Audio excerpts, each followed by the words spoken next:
నమస్తే. మీరు previous reels చూస్తుంటే మీరు నీచ్ ఎలా పిక్ చేసుకోవాలో దాని గురించి అయితే క్లియర్ గా ఎక్స్ప్లెయిన్ చేశాను. ఇవాళ రీల్ లో టార్గెట్ ఆడియన్స్ గురించి అయితే క్లియర్ గా తెలుసుకుందాం. అసలు ఫస్ట్ టార్గెట్ ఆడియన్స్ అంటే ఏంటో తెలుసుకుందాం.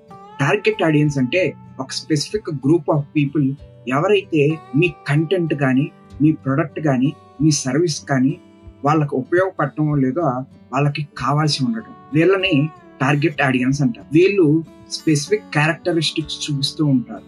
Like age, gender, location, interest, goals, income level, ఇలాంటివన్నీ రీసెర్చ్ లో వాడతారు టార్గెట్ ఆడియన్స్ ఫైండ్ అవుట్ చేయడానికి. ఇప్పుడు అసలు టార్గెట్ ఆడియన్స్ అంటే ఏంటో అర్థం చేసుకోవడానికి ఒక చిన్న ఎగ్జాంపుల్ అయితే చూద్దాం. ఒకవేళ మీ niche healthy meals for business professionals అనుకోండి, అయితే అప్పుడు మీ టార్గెట్ ఆడియన్స్ ఎవరైతే అవుతారంటే ఎవరైతే 25 to 40 years మధ్యలో ఉండి ఫుల్ టైం వర్క్ చేసుకుంటూ ఉన్నారో వాళ్ళకి ఫుడ్ చేసుకోవటానికి ఎక్కువ టైం ఉండదు, కానీ వాళ్ళు న్యూట్రిషియస్ మీల్స్ తినాలి, హెల్తీగా ఉండాలి అనుకుంటున్నారు అనుకోండి, అలాంటప్పుడు వాళ్ళు మీ టార్గెట్ ఆడియన్స్ అవుతారు. ఎందుకంటే వాళ్ళే అలాంటి కంటెంట్ చూస్తారు. ఇది టార్గెట్ ఆడియన్స్ అంటే. ఇలాంటి మంచి మంచి కంటెంట్ కోసం ఫాలో అవటం మర్చిపోవద్దు. Thank you.